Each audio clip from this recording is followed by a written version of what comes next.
Five Nights at Freddy's as we know it today is quite complicated. The story seems almost impossible to piece together, and after each new installment, it becomes even more complex. Many fans believe that this series should have ended a while ago, at least story-wise. What if I told you long ago there was a decent chance this could have been the case? Furthermore, what if I told you that the story would have originally ended in the third installment? On August 8th, 2018, a YouTuber named Dawko released an audio interview with Scott Cawthon. Scott Cawthon being the creator of Five Nights at Freddy's. During the interview, Dawko mentions Five Nights at Freddy's 3, before asking Scott directly if he originally intended on making this the final game in the series. Was this meant to be the final game? I think when I was making that game, in my mind, that was the end of a trilogy. The story was going to be 3 games. And in all honesty, I think Five Nights at Freddy's 3 was where I kind of started letting myself be driven a little bit more by criticisms of the game than maybe I had before. Before, everybody was just really, really excited, you know, happy to have all this stuff. But whenever 3 came out, I really was starting to pay attention to criticism. You know, even though I may have, you know, in some, you know, alternate life, may have left the series alone at 3, people were not happy with the jump scare.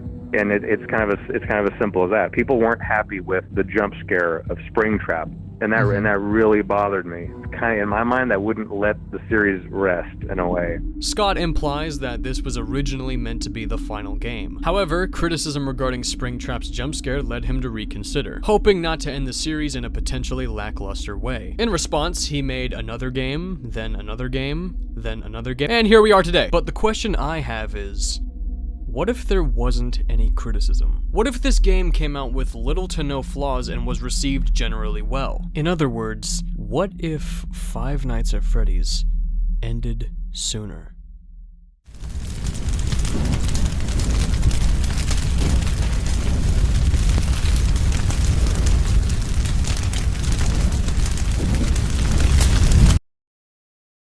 Let's set the scenario. Five Nights at Freddy's 3 releases in early 2015, and that is it. Every single game made after the third installment would not exist. To give you a visual, that would be Five Nights at Freddy's 4, Fnaf World, Sister Location, Pizzeria Simulator, Ultimate Custom Night, Help Wanted, Special Delivery, and Security Breach. So about 70% of the series is just gone, which means all of the lore and story found inside of these games would not be taken into account. With that in mind, I'll try not to mention anything past the third installment whenever I talk about the story. We must consider that if it had ended here, we would have missed hours upon hours of story and lore, for better or for worse. Remember, at this time in the Five Nights at Freddy's series, we didn't even know the main antagonist's name, the first instance of their name being revealed in the Silver Eyes. But since that was in the novel series, it's not canon to the games, which is fine because in Sister Location it is revealed that his canonical name is William Afton. Something you may notice about these two dates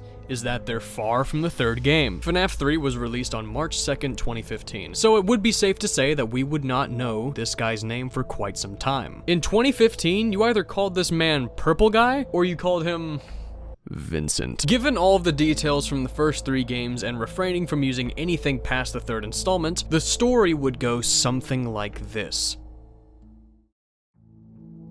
An incident regarding 5 missing children happened at a previous Freddy Fazbear's Pizza location. We later learned that somebody killed 5 children at this place, ultimately that being the reason why that location shut down.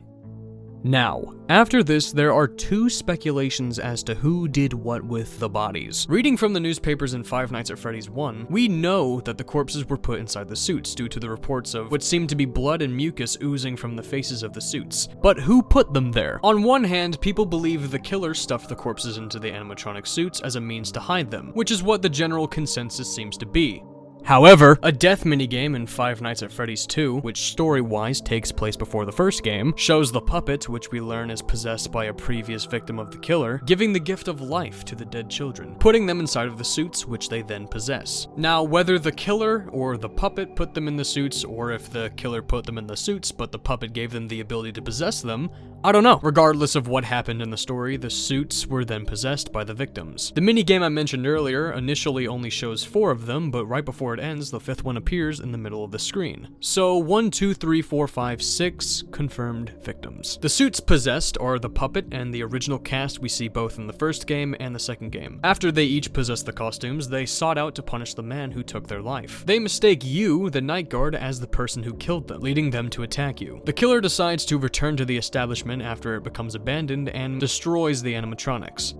But in the process of this, accidentally frees the souls from their animatronic suits. They realize that he is the one responsible for their deaths, earning their revenge by leading him to endure a somewhat similar fate. Somewhat. I mean, I'd much rather be stabbed than endure a spring lock failure. After his death, given our limited info, it would seem that he too possesses the animatronic suit he died in. Given our limited info. Despite being able to possess it, the suit is trapped in a sealed room, making him unable to escape. That is until 30 years later, whenever a horror attraction that capitalized on the legends of the original Freddy Fazbear's Pizza, called Fazbear's Fright, opened. A scavenging team searches the old abandoned establishment for potential relics, and on this expedition, they find an animatronic. The animatronic in question being the one the murderer died inside of. Unbeknownst to them, they had no idea that a rotting corpse was inside, or that said rotting corpse had possessed the suit, so they added the costume to the horror attraction. Now that he can roam free, he tries to kill the night guard and escape this place during the later hours of the night. Or so I think. I mean, it's never specified why he attacks the night guard, but I'm gonna assume that's what the reason was. At the end of the week, Fazbear's Fright burns down. The cause is ruled out to be faulty wiring. This marks an end to the series. Now that the killer is dead, the souls can be put to rest. Except apparently he's not dead. And that's pretty much most of what we would know given the first 3 games. Kinda. You see, there's a good and bad ending to Five Nights at Freddy's 3. The good ending is that all the souls that are possessing the animatronics are finally put to rest, while the bad ending is, well, the opposite. Both of these endings have been debated as to which one's canonical, mainly because even Scott himself says, The answer is complex. Okay. However, I'm not going to answer it. Thank you, Scott. Love you, man. There is no telling which one is canon, because in the good ending, all of their souls are put to rest, including the puppet. But if we were to step over the boundary line of the Five Nights at Freddy's 3 story, you'll know that the puppet is still around. And I guess the other animatronics as well? Like, what the fuck was going on? So, either the bad ending is canon, or the good ending got retconned.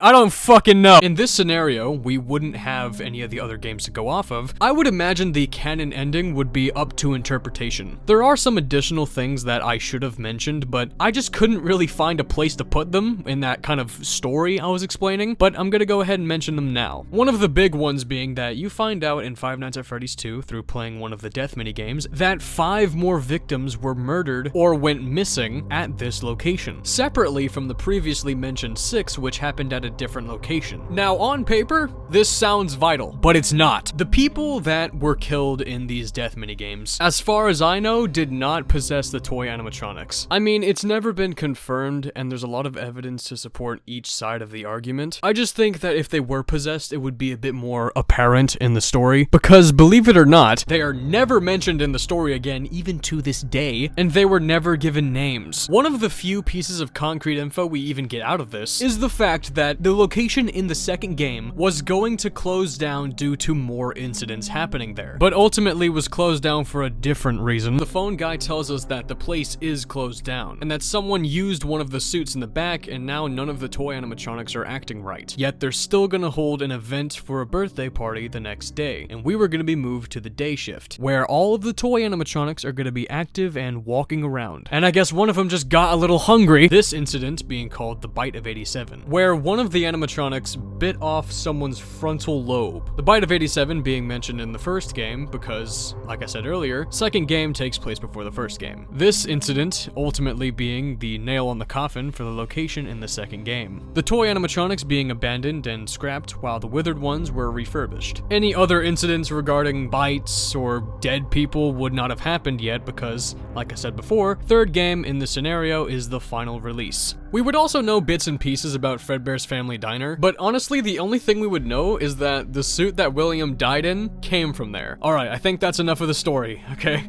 I've talked a lot about it. Holy shit. Despite being given only these 3 games, the lore is kind of complicated in some areas. But it ain't anything like how it is now. If I missed anything crucial in the story given only the first 3 games, then you can politely tell me in the comment section down below what I missed. Granted, I may have missed out on a few things, but most of what I discussed would have been discovered and agreed upon without having access to the later games. Since I've finally gotten down a decent summary of the first 3 games, let's go over what we as fans would or would not have if it had ended here.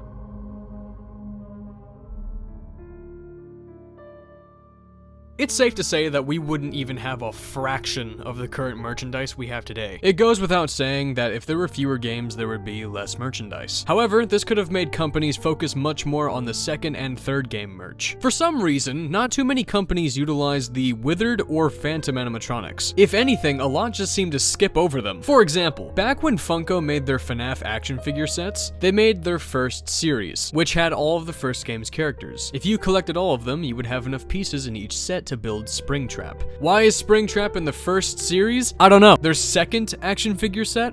Oh, it must have been Five Nights at Freddy's 2. It's Five Nights at Freddy's 4.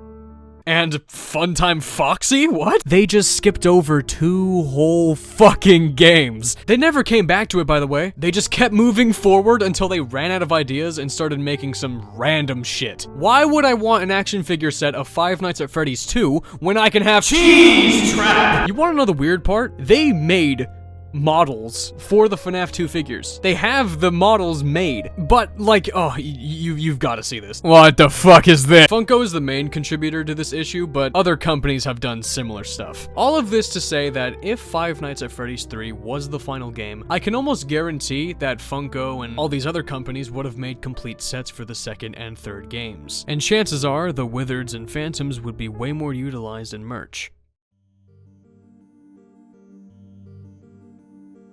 Oddly enough, there would still be a decent chance the FNAF movie would have been made in some capacity. I did some research trying to find the earliest date that the movie was ever mentioned. I found this article that dates back to April of 2015. It says that Warner Bros. Got the rights to Five Nights at Freddy's and was trying to make it into a film. If the date on this article is correct, in the early days of April in 2015, that would mark 1 month after the third game's release. But sometime between 2015 and 2017, I could not find the exact date, Warner Bros. Lost the rights to make the movie. Scott did not agree with the way they wanted to make the movie, so he just kind of did what he thought was best. But eventually, a different company picked up the rights to the movie, this being Blumhouse. The earliest mention that I could find that Blumhouse got the rights was this tweet Scott made back on March 28th, 2017. Yeah, and then 6 years later, holy fucking, 6 years later, the movie finally came out. This movie presenting itself as more of a loose adaptation. Also, from what I gathered, the movie does not look like it's going past the third game, which means it doesn't necessarily need to have any other games in the series present besides the first 3. That is until, of course, they go past the third game story, which I don't think they're gonna do,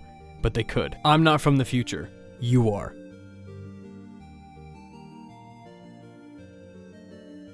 As I discussed in a previous video, the way horror games work is that they come and go very quickly when it comes to popularity. I know for a fact that if this series ended back in 2015, it would be treated similarly to Tattletale, in the sense that at one point in time it was very popular, everyone enjoyed it, and then as time goes on, it slowly becomes forgotten. As much as people dislike the more recent FNAF games, there's no denying that they are highly responsible for the game's pulsating popularity. Without these, like most other horror games with no continuous sequels, Five Nights at Freddy's would slowly but surely become more obscure over time. Well, this is kinda straightforward. We would not have anything past the Silver Eyes, I think. There's plenty of opportunities to make a full series of novels without using later games, but there's no telling how those stories would unfold. We probably would not have had the Twisted Ones and the Fourth Closet in the same capacity, but then again, I don't know. Alongside that, the whole series of Tales from the Pizzaplex and Fazbear Frights, I can almost guarantee would have never happened. Since most of these stories take place during the time frame of later games, it wouldn't make much sense if it still existed if we only had the first 3. So yeah, most of the books would have not been created, but there are some exceptions. The survival logbook could have still been made if it only mentioned the first 3 games, and also that new book coming out called The Week Before. As of the making of this video, The Week Before has not been released. If it's just a prequel to the first game, then it could have existed without needing any games past the third one, but we're gonna have to see how that book turns out.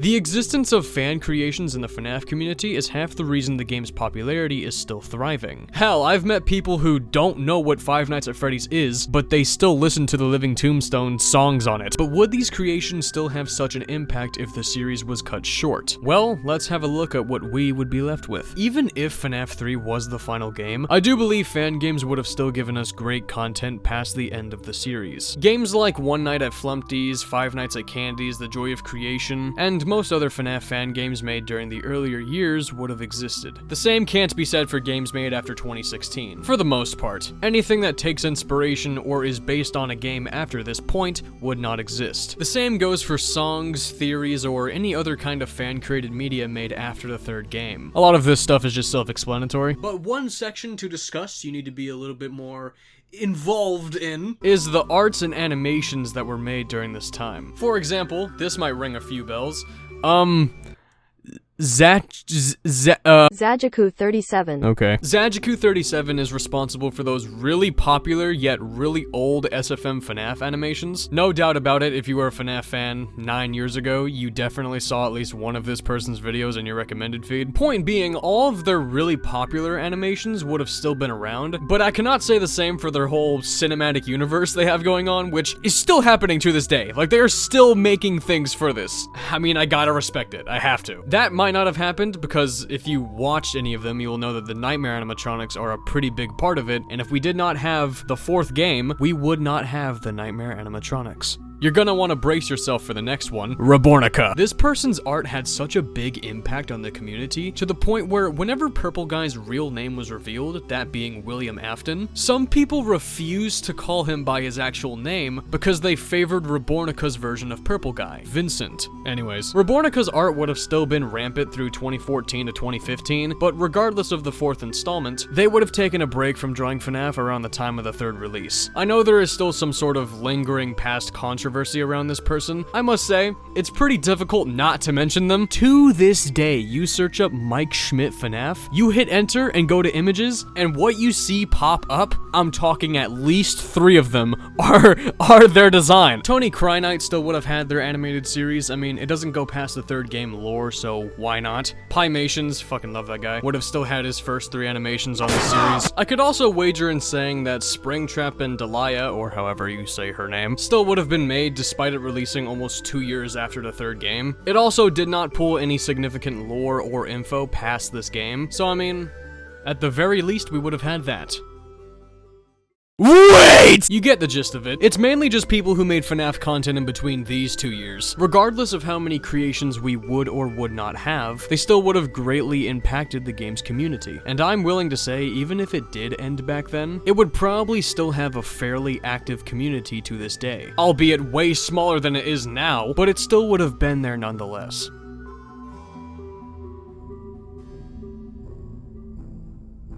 The final topic I want to cover in this video is, where would Scott Cawthon be today? Admittedly, this is very complicated to answer. Same goes for everything in this video, but this especially. No doubt the first 3 games would have made a considerable amount of money, but I just don't think it would have been enough for him to retire. So in my mind, I imagine Scott Cawthon going back and started making games that were like his original ones, before he made Five Nights at Freddy's. If not that, then maybe he could have dived further into making horror games, ones that were not related to Five Nights at Freddy's. Since even the first 3 FNAF games had so much popularity, it would no doubt drive people to play his other games. Today, he'd probably be held in a similar regard, that being a very determined and hard-working indie developer, just not as popular as he is today. Most of what I'm saying in this section is just speculation and interpretation because there is no true telling what Scott would have done if he had finished the story here.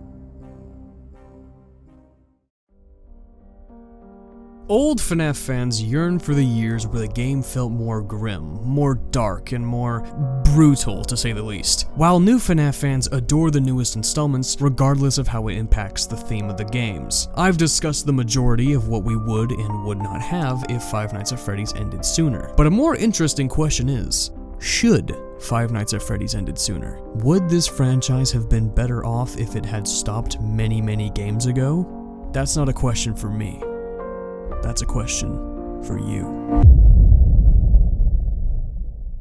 If you enjoyed this video and found it mood switch. If you enjoyed this video and found it at least a little bit intriguing, be sure to leave a like and subscribe to show support to my channel. If you believe I missed any topics that are crucial when it comes to being asked this question, be sure to leave it down in the comments section below. Anyways, I'll see all of you in the next video.